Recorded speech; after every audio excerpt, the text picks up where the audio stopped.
guys, bete lagi bingung mau ngapain. Dengerin ini aja. Ia dipenjara lah selama setahun sebelum akhirnya ia meninggal di 1990. Kedua ada drama yaitu berebut kekuasaan atau konflik yang berebut kekuasaan. Setelah diusut, ternyata pelakunya adalah mantan istrinya yang bernama Patrizia Reggiani. Akibatnya si Patrizia Reggiani ini dihukum selama 29 tahun penjara. Namun ia sudah dibebaskan. Oke, kita bahas konflik yang terakhirnya, yaitu adalah konflik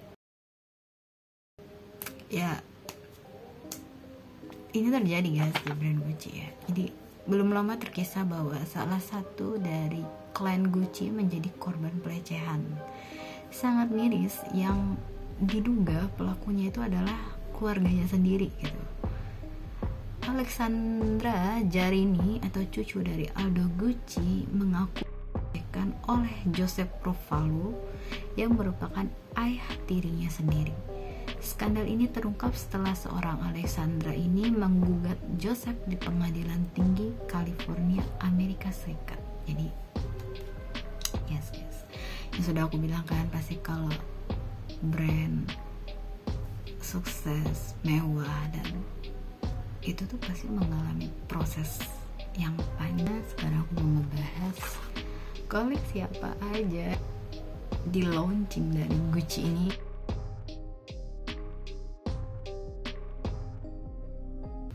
Yang pertama adalah sepatu Gucci yang berdetail kacamata kuda. Maksudnya gimana? Nah, gambarnya mungkin ada di sini, aku caro ya.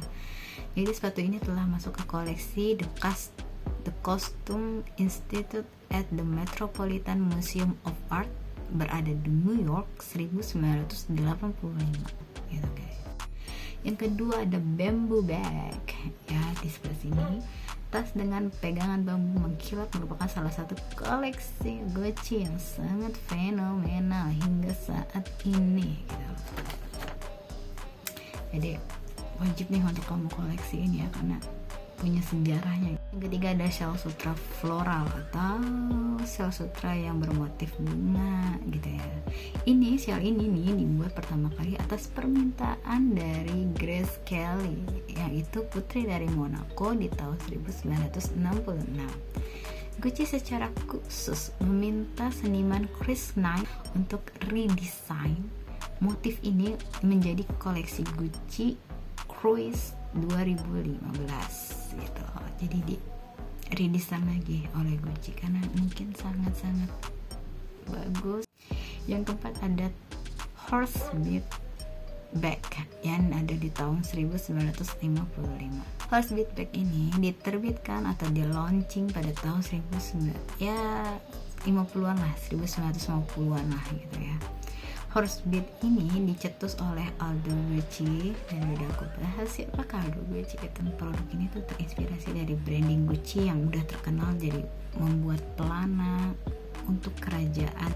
Dia udah terinspirasi gitu, kayak gue akan buat tas karena brand gue sangat terkenal di bidang ini gitu, apalagi terkenal di kalangan kerajaan gitu. Jadi jangan disia-siakan, oke? Desainnya vintage dan klasik ini yang menggunakan cap clasp. I don't know pronunciation. Clasp. Yang menggunakan clasp untuk menutupnya. Jadi penutupnya itu bukan resleting tapi dia clasp gitu. Mungkin pernah ada yang lihat bentuk tas ini. Jadi kalau kalian beli tasnya mungkin kalian udah tahu ya, kayak wow, ini tas punya sejarah atau nilai sejarah yang sangat tinggi, harus aku simpan baik-baik dan rawat itu dengan benar, oke?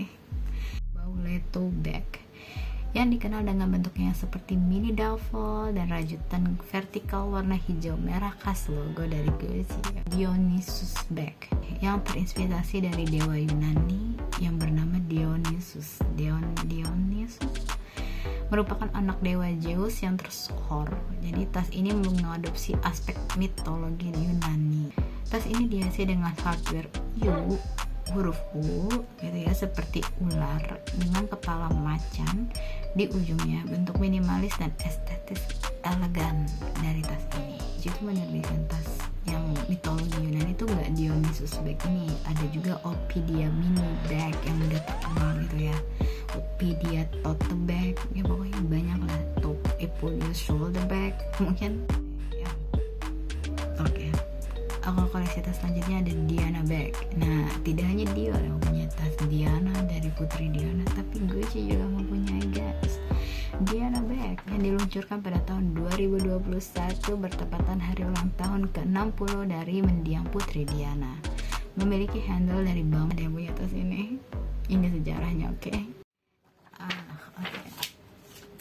Jadi guys, tadi kan kita udah bahas kalau keluarga Gucci itu tidak lagi untuk memegang kendali dalam bisnis ini, tetapi siapakah pemilik dari Gucci sekarang?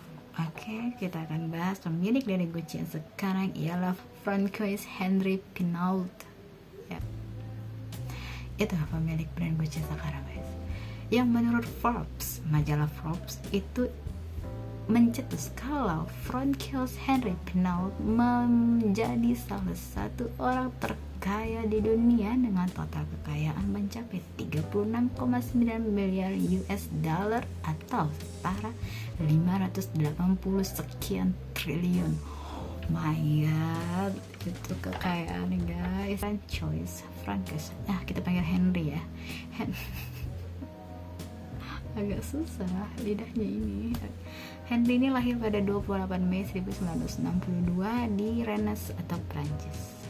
Ia lahir dari keluarga sederhana, yaitu penjual kayu di pedesaan. Bahkan ya, ia sempat putus sekolah, guys, karena mungkin biaya atau apa, aku juga kurang tahu.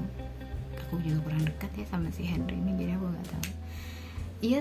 Ia pun sering dibully atau digertak gitu ya oleh temannya karena dari pedesaan dan miskin gitu. Sungguh malang ya. Tapi guys, tidak hanya di situ, dia tidak menyerah dengan kehidupannya sekarang. Dia mempunyai semangat, tekad, dan konsistennya untuk melanjutkan pendidikan hingga ia lulus. Setelah ia lulus, ia langsung membantu berjualan kayu ayahnya. Dari inilah ia belajar yang namanya apa itu bisnis gitu. Hingga di tahun 1999 ia membuat keputusan besar dengan mulai berjualan luxury things atau barang-barang mewah seperti Gucci, Balenciaga, Saint Laurent, dan lain-lain. Oke. Jadi Gucci itu udah sampai di sini aja bagi aku, karena menurut aku kayak cukup lah ya untuk kita tahu sejarah dari brand ini, kok bisa dia seperti ini sekarang, dan ternyata punya kasus-kasus juga gitu ya. Jadi ya menurut aku sangat menginspirasi ya, buat yang diinspirasi itu yang baiknya aja ya guys, yang negatif-negatifnya kita buat pelajaran gitu, jangan sampai terjadi gitu loh ya kan. Oke, cukup sekian dari video ini gitu ya. Jadi sampai ketemu lagi di video-video aku selanjutnya. Dadah.